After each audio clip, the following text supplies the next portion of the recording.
Good morning. Welcome to First Center, First Church of Religious Science here in New York City. Let me start out today by quoting Raymond Charles Barker, who is my inspiration for today's lesson. He said, "You are the whole bit." Now you might be wondering, what did he mean by that? And I'll explain that in today's lesson, which was originally entitled, "What Are You Thinking?" I will borrow some of his gems from that lesson for you today. Let us begin by saying, you are the center and the circumference of your own experience. You are the most important person you will ever know. How great you are. Again, you are the most important person you will ever know. You are an eternal being. You are going to be you for some billions of years to come. That is why this science of the individual, is not a collective thing. We are not trying to get you as a group to do anything at Religious Science or in our center. We are trying to get you as an individual to think about yourself, to realize who you are, and become aware of the power and the ability that you possess. Because if there is a spirit, and there is one, then you are it. It cannot exist outside of your recognition of it within yourself. If there is universal intelligence, and there is, then you are the embodiment of it, because you cannot exist in anything except what you know about yourself. That is why a spiritual experience is always an individual one. It can never be a collective one. It is something that you have in your mind that takes place, and it cannot be otherwise. Therefore, we're going to discuss today the importance of you as a thinker, as an emotional reactor, as an individualization of all that life is. You are one with life, and you are the cause, the medium, and the effect of your own self, and there is none other beside you. In truth, there's nothing outside you. You, again, are one with life. You are the beginning, you are the end, the Alpha and the Omega. You are the whole thing. You are the whole bit. Now, we've, for untold thousands of years, been told most of humanity has felt that you are subject to an overall pattern, a power, a great power, and a presence. An unlimited power above or beyond. And then suddenly you come into a teaching like this and we say that this is not so, that there is not something apart from you.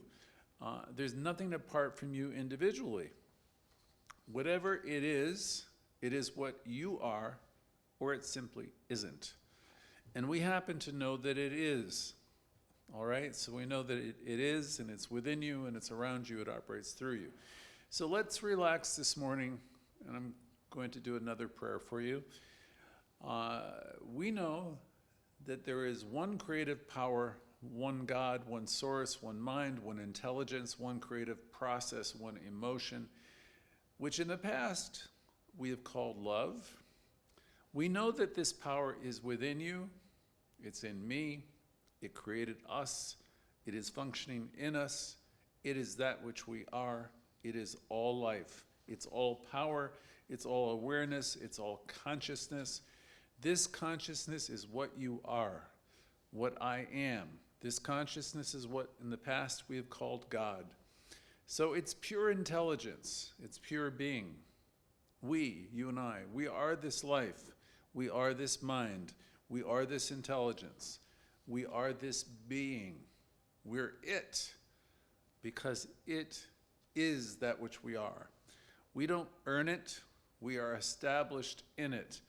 We are inlets and outlets of it. We are it by our very existence. So we are pure life, pure mind, pure spirit, right here, right now, and so it is. So let's move into the lesson. What are you thinking? Maybe you would have been better to name today's talk, maybe we would have been better naming it, Who Are We? because we never let our talk titles get in the way of a good lesson. So I'm going to go back to what I said earlier. Whatever this creative source is, this creative cause is that we call God or source, whatever it is an individual experience. It is individually objectified. Whatever we think it is, you have to be it. You have to be included. Raymond Charles Barker told a story in that lesson for today.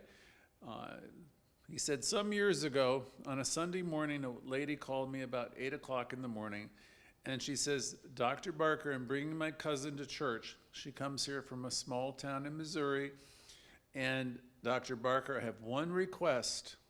And he says, what is it? And she said, please don't call God it on Sunday.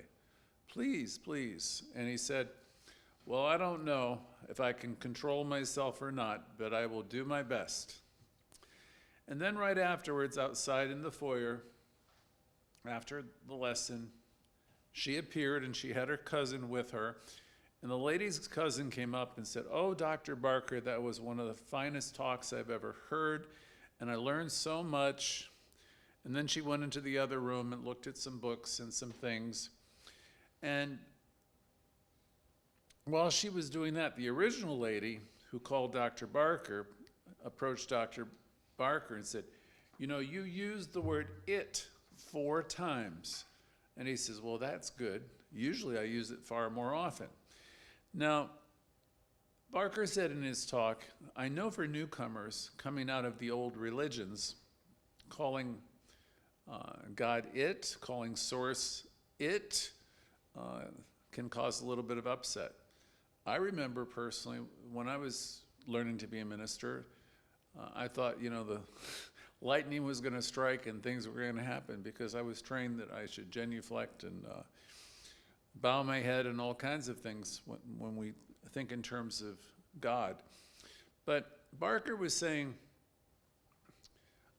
he uses the word it, as did Ernest Holmes. He said the depersonalization of the creative power and process annoys people who are not trained in our teaching, who are a part of the old religions, who think of a God being outside of them and above. He said they're coming out of a tradition that goes back thousands and thousands of years, that whatever it was first of all an individual, usually a guy, you know. And we know in this teaching that it isn't. It isn't a guy and it isn't up there. And secondly, Mr. Barker said, Raymond Barker said, that it, in the old way, was apart from humanity. You know, God was in the heavens, God was somewhere, but it wasn't a part of us. And now we're in New Thought, and he said when New Thought came into being, that time it was well over 100 years ago, he said it was really revolutionary. And he said our critics were very difficult with us. They called us all kinds of names. He says because we had this creative power that wasn't a man and it wasn't a woman and it wasn't something apart from us. We taught that it was something which we are. So if you're new on the call today, we're teaching you this creative power is a part of you. It's something that you are. And you can realize it, you can experience it, you can sense it, you can feel it operating within you. And he said this was a big deal in 1873, because that's when, you know, the New Thought movement was taking roots. He said we can realize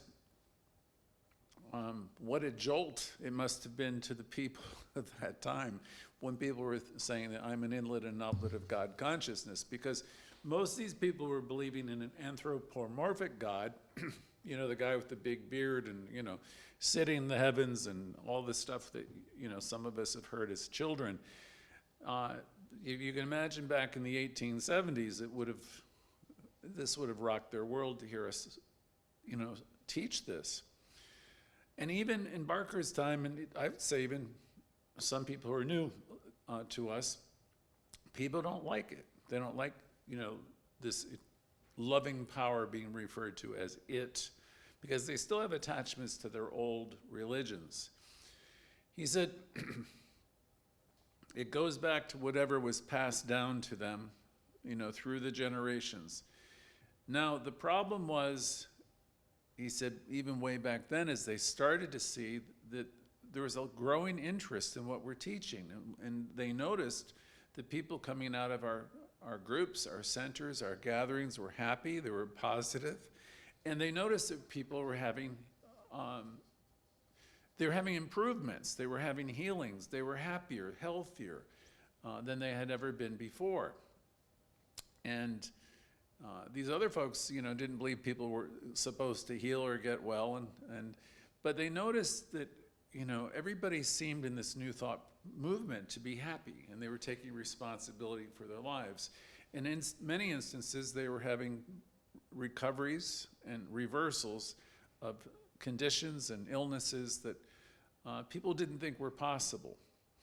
And the detractors were saying, well, this is strange, this is unbelievable, because these people, these New Thought people, are teaching some kind of, it's like a cult, or it's not Christian, or it's, and they tried to denounce it. But New Thought took off anyway, despite its detractors. And these folks who practiced it, who stayed with it, that's the trick, is staying with it and practicing it. These folks often got well, they became happier, their lives became more productive. So the detractors would go back shaking their heads with all their judgments, because they just couldn't accept it. They thought life was a vale of tears and, full of misery. And they said, those folks in New Thought are all wrong. And Dr. Barker said, of course, for them, people from the old traditions with all the dogma, he says, we were wrong for them, because, their minds couldn't wrap themselves around the idea that you have the power to heal and to change and to transform your life. He says, we weren't right for them, but we were right for ourselves, and we are right for ourselves today. Of course, now we're in the 2020s, and I'm sure some of your family, like mine, don't approve or don't understand what you're doing, especially if you come from a very religious or traditional background. I remember some of that, when I was in my 20s. And I just continue to move on and do my thing, but it never stopped me, but I remember the concern.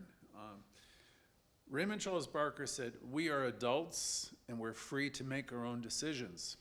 We make decisions that are right for us. We're not trying to change anyone else. We are working with our own consciousness always. We're doing our work in mind, we're doing our work in consciousness. And he added, whatever side you're in, he used the example of politics. It's right for you, and it's no one else's business. It isn't right for the other person or on the other side of the fence, but it's right for you. Fortunately, we live in a world or a country where we have the ability to express our thoughts and make our own choices. And that's the best kind of world for anybody to be living in, is where you have freedom of thought and you can make your own choices. So our movement got through all those tough years, and it continued to prosper and increase. And now a lot of what's New Thought is expanded. You find it in all kinds of places. You can watch it on television, listening to Oprah. You can watch it on many channels. It's presented in different ways, but a lot of what we teach has been infiltrated, through modern thought, right into mainstream. And then of traditional religions, many of the more traditional religions have absorbed bits and pieces of what we teach to some degree, because they wanted to maintain their existence, realizing if they stayed rigid with all of the old dogma, that they wouldn't have any parishioners or any audience at all. At the end of Raymond Charles Barker's career, he said, we're not considered very strange anymore. To some degree, we're now accepted. And he says, the thing to remember is you're the whole thing, you're the whole bit. And so whatever it is, meaning God, whatever it is, you are, and you are in it. We say here often, you live, you move, you have your being in it. And there's no other conclusion in my mind. Now, you will say, well, it isn't in my mind. And if you don't think it is, that's fine. You have the right to your own opinion. But the more you come here, the more you listen, the more you learn, you'll develop a conviction. And you'll come to understand where the whole creative process is located. It's within you. You are it in action. Years ago, Dr. Barker made a statement in one of his publications. I don't know which one. He says, there isn't God in man, there is only God as man. And I am that man now. Now, if you were a woman, he said, you can say there isn't God in woman, there is only God as woman. And I am that woman now. Now, that's putting it into one sentence, the knowledge that we have. So we're never supplicating ourselves to anything above or outside of ourselves. There's no holier place than where you are. We're never pleading to something other than our own subconscious mind, because people will often ask him, he said, where is God? And he said, I always say, it's in your mind. And they look at him. They think, oh, no. And they say to him, oh, well, but I make mistakes. I think wrongly. And I get caught up in worry. I get caught up in sorrow. I have all these things. And Dr. Barker said, yes, you do, and yes, you can. But you also have the ability to create beauty, to see beauty. You have the ability to create joy. And you can have wonderful creative experiences of every kind. The fact that you can do it one way doesn't mean that you can't do it the other. And so we're dealing here with learning how to correctly use our mind. I've said in many classes here before, we can use our mind constructively, your word is your wand, or we can use our mind destructively. We are putting mind where we want it. We have that kind of power. One of our teachers years ago had a cliche. It was very simple. It was kind of corny. So please don't expect a great philosophical idea here when I say it. The teacher said, think what you want and want what you think. Think what you want and want what you think. Now, I admit that's almost too simple, but it's a truth just the same. You're going to say, but Dr. Barker, he was saying, I've been thinking about things I don't want. And Barker said, I know, I do too. He says, but what I do with myself is I sit down and I meditate a little bit and I try to pay attention to what that inner dialogue's all about. He said, so I discovered years ago that the average thinking people do most of the time isn't as important as I thought, because they don't have much emotion going on in their, just what's in their head. He says, that doesn't really create so much, it doesn't create nor does it disintegrate. Our usual mind is spent, with thoughts that are not terribly emotional. He says that, for example, what you're doing in your office, what you're thinking about in the afternoon, when you're doing your housework, or, usually these are surface thoughts and reactions that are not emotionally charged. He says, therefore, they don't have a lot of power in and of themselves. And then he went to talking about Sigmund Freud, the psychiatrist, famed psychiatrist. He said, you see, Mr. Freud was right in some ways. He said that emotion was the key to life. Now, he didn't say that simply, because Barker said Freud never said anything simply, but he said, in effect, emotion's life. Now, we add to this one more thing in religious science. We know that true emotion is life. That's why mystics have always said the most important ingredients in living, the most important ingredient is love. So by that, they meant adding the emotional factor. But we add to that one more thing. Emotion is life, but unless it's directed, it's of no avail. So we want to we want to get our thoughts together. We want to sit and we want to contemplate our connection with love and light and direct it. Barker wrote a little book. No, it's not that he wrote a little book, he did, but he was talking about a little book by Catherine Ponder. And he said she was one of the best read writers during that time. And she had a pamphlet, and it says in the pamphlet, she told the story of an elderly minister who went to visit an elderly woman. And the elderly woman said, you know, I've been studying this teaching for the last 50 years, and I practice it all the time. And she says, now that I'm alone, living on a very small income, she said, I realized that I made a great mistake in the study. She said, when I came into this teaching over 50 years ago, everyone told me to become more spiritual. And she said, I became very spiritual. I studied, and I practiced, and I practiced. I started to love myself and love everybody else. And she said, but I was too spiritual to study prosperity. And so she said to the person, she says, young man, when you talk to people today, tell them the story never to be so spiritual that they aren't practical. So many people have done the same thing. They have never related to the creative power in their individual experience as far as practical facts are concerned. They pray their prayers, they do their affirmative prayers, treatments. They've done a lot. They've studied and studied, but always with that one reservation, thinking always that God is one thing and they're another. So we've got to correct that, and that's what Barker was addressing.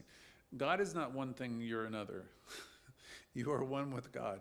There's no separation, between you and the idea of source. And he says, you want to sense that in your meditations. He says, the lady was saying, she never quite arrived at that in her work. And Barker said, you want to get to a point where you realize, I am it. And he said, perhaps that was the genius of Jesus, because Jesus knew it, and he made no bones about it, and he announced it publicly, I am it. And whatever the creative process was, he was an embodiment of it.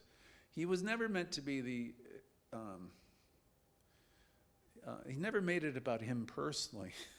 He said, these things and greater you can do too. So he was an embodiment of our potential, and it's something that we all can be. When they went on and said, I want to see God, he said, look at me. People still say the same thing, I want to see God. But they don't want to look in the mirror, because what they see in the mirror, they don't think it's good enough. They don't think it can be the creative power. But it is the power. When you look in the mirror, connect with it. Give that image love, and not in a superficial way, but genuinely, look at yourself and realize that you're looking at God in a reflection of God. And every time you look in the mirror, do that. A lot of people, Barker said, dodge mirrors. Every time you look in a mirror, you're actually seeing the totality of being. So glaze there and, just let that stir in you. You're looking at a spiritual being. You're looking at the totality of being. Because consciousness or awareness is the whole experience. And you're looking at the possibility of being aware. That's what you're looking at in the mirror. You're looking at your potential, that which you really are. Every time you connect with yourself and you wake up and say, oh my God, I'm alive and awake and I'm a spiritual being, you're looking at this divine being and that which you really are. And I don't mean, he said, looking at the outline of the face or the shape of the nose or looking at your crow's feet. He says, you connect with that image and, you're looking at consciousness. You're looking at an alive God, spiritual being right there in front of you. You're looking at the whole creative process. And every time you look at another human being, every time you look at yourself. And again, you see, he said, we have this lovely statement from the Old Testament that says, man has sought out many inventions. He's done everything in the world not to look at the mirror and see God. So it's the best kept secret of the world, God in you. Man's constructed and done all kinds of things, wonders, right? He's done everything in the world so that he or she doesn't have to look within and see the Holy of Holies right there. He's put the creative power in every place you can imagine, except where it really is, so he wouldn't have to look within. So it's very easy to have a distant heaven, a distant God in the heavens, right, with a throne and all that. He says, because you won't have to look at the mirror and you won't have to fuss. It's good to have a distant deity that pats you on the back when you're nice and spanks you on the butt when you're not nice. But it just so happens none of that is so. It isn't true. Then Dr. Barker referred to the textbook. He says, there is no sin in making a mistake, and there's no punishment, but there's always a consequence. That's been with me, he said, for many, many years. He said, I probably read that in the Bible. There's no symbol of mistake, and there's no punishment, except in the obvious reaction. And of course, you and I live with so much guilt where we don't feel like we're enough. And he says that alone is enough punishment. And he says we want to get rid of the guilt as soon as we can. And of himself, he says every once in a while, an old guilt comes to mind. And I think, oh my God, are you here back again? And he says, I thought I got rid of you. Old guilt, he says, as soon as I recognize it as being there, I tell it, go, get on your way. And I tell it, I finished with you a long time ago, and you're not welcome. So get. And he says, then maybe it's 5-6 months later, the old guilt, whatever it is, puts its little head up, pulls its head up again. And he said, here's the thing, I'm the minister here, but I'm just like you. I've always made mistakes, and I'm making them now, just as you are. None of us are perfect. All of us are in this schoolhouse called life, and we're learning and we're growing. And when the guilts come in, the little guilts, and they will, he says, I'd tell you a couple if I weren't on a broadcast today. He says, not that they were all that bad. He said, but, these ideas rear their heads again. And, so as soon as they do, you release them, you deal with them, you release them. Then he went into the discussion of, what's going on in your mind. Sounds very similar to what I ask every Thursday night about what's the conversation.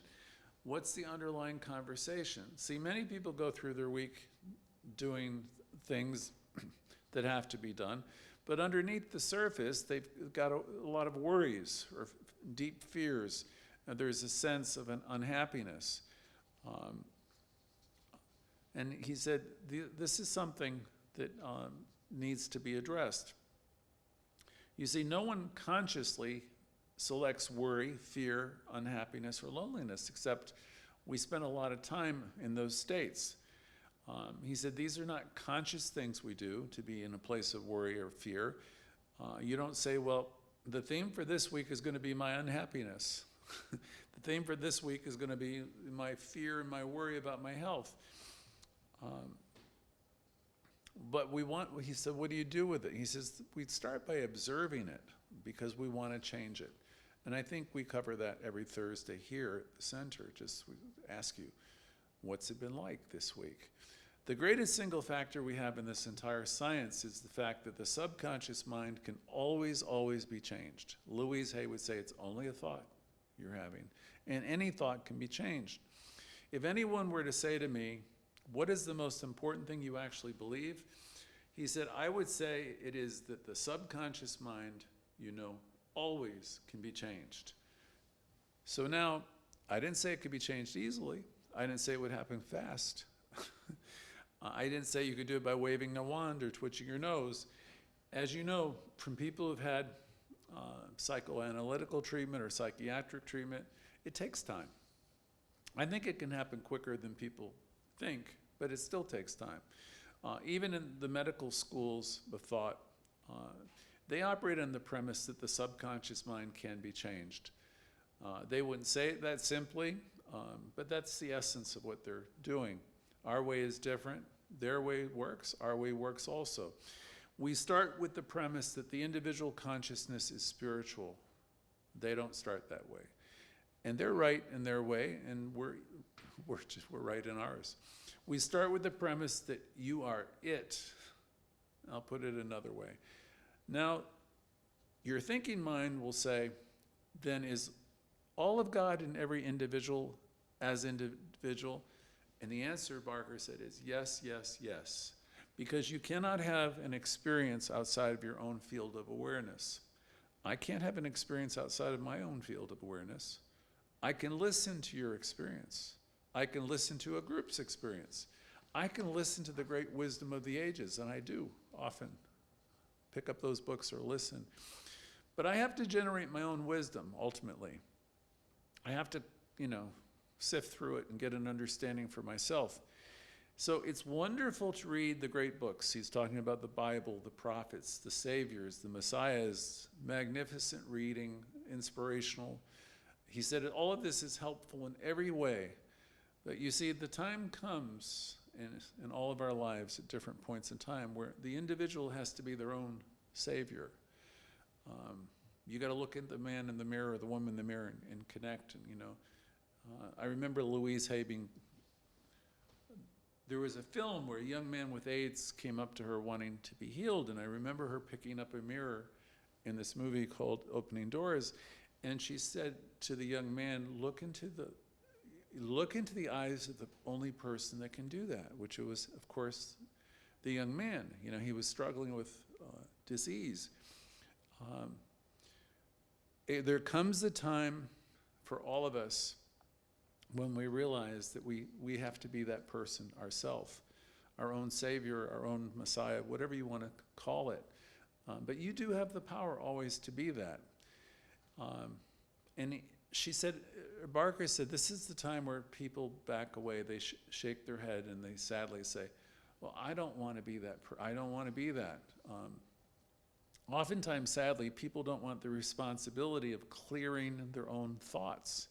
They don't want the responsibility that, to heal their life or change their life. They don't want the responsibility of making their own decisions either. And, and there's a lot of people that go to coaching and counseling, for help, and that's very good. People are always wanting to go, though, to an authority outside of themselves to tell them what to do. I counsel a lot of people here at the center. Most of my teachers have as well, but we never foster a dependency upon us. We're not doing long-term therapy with people because we listen to people. Barker said, I listen to them. I don't really tell them what to do. He said, when a person comes to me and asks, what shall I do? He said, I usually say, well, let's talk. He said, because I know if the person talks long enough, they'll arrive at their own decision because he knows that they have their own inner wisdom. And that's the decision that he or she, really ought to be following. Because the final authority of your experience is the authority that you have of yourself, and it comes from within yourself. Wise minds, good teachers, and we hope we are that, can give you many great ideas and guidelines. Thank God they've been around. I've had wonderful teachers, and they keep doing it. They've given me a lot of guidelines, and they give you a lot of guidelines. But you see, books and lectures and counseling, if books and lectures and counseling could do it, we would have had heaven on earth a long time ago. As you know, there's a lot of Bibles sold and there's a lot of self-help books and they're all fantastic. Barker said, I've always thought these books are very helpful. And I know that whether it be that or whether it be the scriptures, the Bibles, now Louise Hay or anything else, that the books by themselves don't do it. He said, you either do it or you don't do it. He was speaking in his case. He said, I either make the improvements or I don't. And that's exactly what he said, the Bible says, it's definitely one of the great self-help books. It takes you back within yourself and says, what are you going to do? Because whatever you decide to do, then it will be done. It's done unto you according to your belief. That's the essence of which runs through all the scriptures. But you see, the time comes when the individual has to become their own Messiah. And of course, that's when the individual shakes their head and they say, wait a minute, I don't want that. Because none of us want the responsibility of clearing our own thought, of handling our own lives, really of making our own decisions about ourselves. And that's why counseling or coaching offers, as a profession, help. It's a tremendous thing. People go for counseling and coaching now all over. People are always wanting to go to an authority and to be told what to do, to get a roadmap. And these authorities in general don't tell them what to do. I know I don't. Raymond Charles Barker didn't either. When a person came to Barker and says, what shall I do? He would say, let's talk. Let's talk about it. Because he said, I know if I let that person talk long enough that they'll arrive at their own decision. And I trust that they have the answer. But that's the only decision that we really want people to have, is to really learn to trust their own inner knowing and their own authority. Because the final authority for all of us is our own experience. It's the authority that we have within ourselves. Wise minds can give you many, many great ideas and guidelines. We try to do that here every week. And the books we read and the things we study. And thank God we have had these people. Thank God we've had teachers. Thank God we still have the books where we can commune with the great thinkers, because we get many great guidelines and much wonderful information for us to consider. But you think, here's the thing, if you thought that the books and the lectures and counseling could do it, we would have had heaven on earth long ago. As you know, there's thousands of self-help books sold every week, and thousands of Bibles and other scriptures sold as well. And this is wonderful. As I've often said, the holy books and the self-help books, as wonderful as they are, aren't going to be enough. We need to bring that information into our being and own it and feel it and start to apply it. We have a wonderful teaching. We talk about the presence of God being in you and around you and through you. But if you don't take that in and let that inform yourself and start to practice, the presence in your day-to-day living, it doesn't take you very far. We either apply the principles or we don't. The Bible, for example, like most books of Scripture, not just any scriptural book, they really can be thought of as wonderful self-help books, because in the end, most every one of them, with all their stories, bring you back to yourself. And in the end, just about every one I can think of is going to tell you through all their stories, it's up to you. It's entirely up to you. And what are you going to do? Because whatever you decide, then it's going to be done. It's done unto you according to your belief. The message ultimately of all these books and scriptures and self-help books is the same. It's up to you. Here's the real challenge. Most of humanity doesn't want to assume the responsibility of their own experience. That was Barker's thought.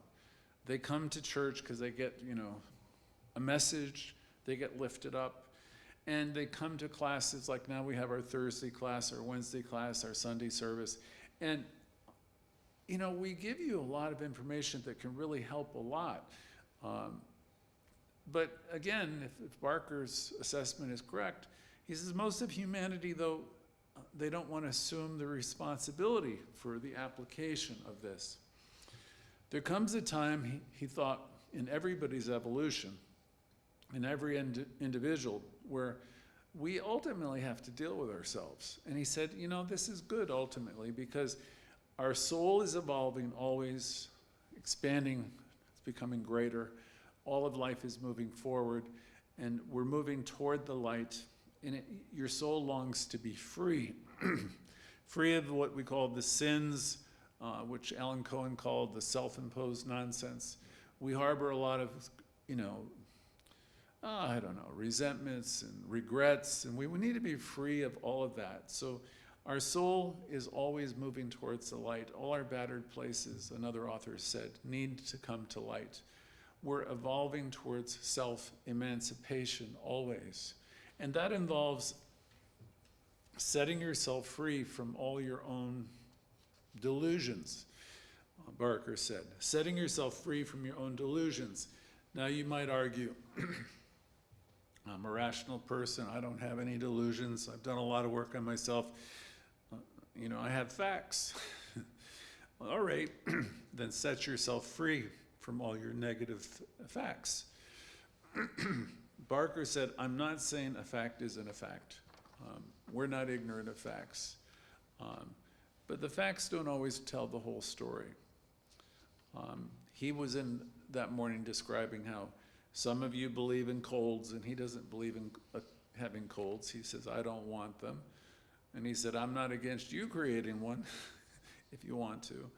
If you want to have a depression, you want to be, worried about things, that's up to you. You're a free soul. Some of you have this idea, though, that you cannot control your own experience. And he said, that's a mistake. He says, this idea has been around since the beginning of time, that people think they have no control. And he says, this evolves right out of the animal kingdom. He said, it's always been a problem. It's where people think that things are caused by something outside of themselves. The wise person, he said, I think he's referring to Jesus at this point, is the kingdom of God is within you. You have the power, the kingdom of God is at hand. People think it's over there someplace, it's out there in some other place, some other church, some other place. And he says it isn't. Someday you're going to wake up to find the cure. And it is that which you are. The cure is to be found in you. You are the cure. You have within you creative intelligence. You have the ability to heal, to transform, transcend. Now, what are the benefits of knowing that you are the whole bit, that you are the beginning and the end, you are an aspect of creative intelligence? He said there's many, many great benefits, because then your life is in your own hands. It's not in the hands of your boyfriend, your girlfriend, your parents, or anybody else. When you know who you are, you have all kinds of benefits. Your life is in your own hands. It's entirely up to you. Then you lean not on other people's decisions. You begin to lean on your inner knowing and your inner wisdom. He said, I'm sure that every creative thing that I've ever done in my life, somebody told me not to do it. I laughed when I listened to that. He said, every creative thing I've done in my life, I'm pretty sure somebody's told me not to do it. Thank God you did it, though. And he says, I have people say, well, Dr. Barker, you have such a sense of humor. You should have been a comedian. He says, I'm not a comedian, and I prefer doing what I'm doing. And they went on to say, you should have been an actor. You should have been something. He says, we're always having somebody tell us, what we could do and ought to do. And he says, unfortunately, most people listen to them. So you want to be the authority of your own life. And he would argue that people certainly seem to know, what's best for you. And you think that you better take their advice because they're your doctor, they are your advisor and all of that. And the fact of the matter is you work with these people, but you are your own authority. If it's advice that you think is right, then you might take it. He says there's many fields where people give me advice and I don't really know. So if I need legal advice, I'll see an attorney. I'm not an attorney. He says, but any of these authorities are not authorities that tell me at this point in my life, don't do that and don't do that. They always leave it up to me. So if people who you bring into your life to advise you, don't let them tell you what to do. You listen and trust your inner guidance. It's a pretty wonderful thing in this teaching to learn to trust yourself and to become your own authority. Louise Hay would say we learn to love, accept, and approve of ourselves and know that there is this spirit within that we can rely on that is always giving us guidance. In the old days, it was really easy because God was always up there, out there somewhere. And we had someone who, if we cried long enough, might pat us on the shoulder. And if we confessed our problems and were very contrite long enough, it might say, okay, little one, I forgive you. And Barker said, you see, the guilt that you have in your own mind has to be handled. And he says, there's no power out there that's going to ever do it. And these little guilts, as he called them, can be handled and they can be annihilated when you assume the authority yourself to do it. And then they're going to go, and they're going to go for good. You can say to yourself, I am not a past person in a past experience. I am a now person in a now experience. Now you'll say, well, does that mean you can eliminate the past? Well, first of all, you can't entirely. Mind doesn't work that way. Mind is cumulative. You can't totally erase the past that's there, but you can minimize greatly the negative effects it has upon you. You don't totally obliterate your memory. He says, if you obliterate your memory totally, he says, we'll have to take care of you, put you in a nice place where you'll be fed 3 times a day. You won't know what day it is. And he smiled. We'll come to visit you. You won't know who we are, but you're clean and comfortable. He says, so here's the answer. You can't obliterate the memory, and, but you can make all these negatives of the past much, much, much, much less important. Every once in a while, they might creep in, and you'll say, wait a minute, are you here again? And he says, I always pull in that great line, I think it was from Emma Curtis Hopkins, get thee behind me, Satan, when any of the guilts or the old ideas come in. He says, because the only devil I have in my life right now are the guilts. He called them the guilts. And he says, that's enough. My own mistakes and so on. Question he wanted to ask the audience is a question I ask every Thursday. What's the conversation you're having with yourself all week long, down underneath?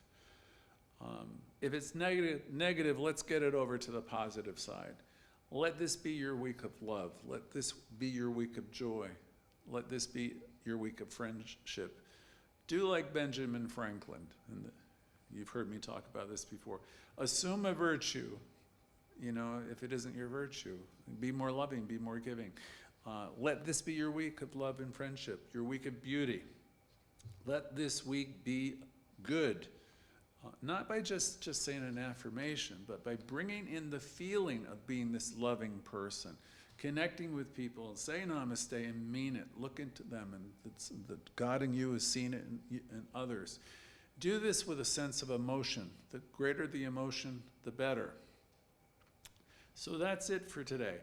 And so ends today's lesson. We'll see you at the other side of the break. And so it is.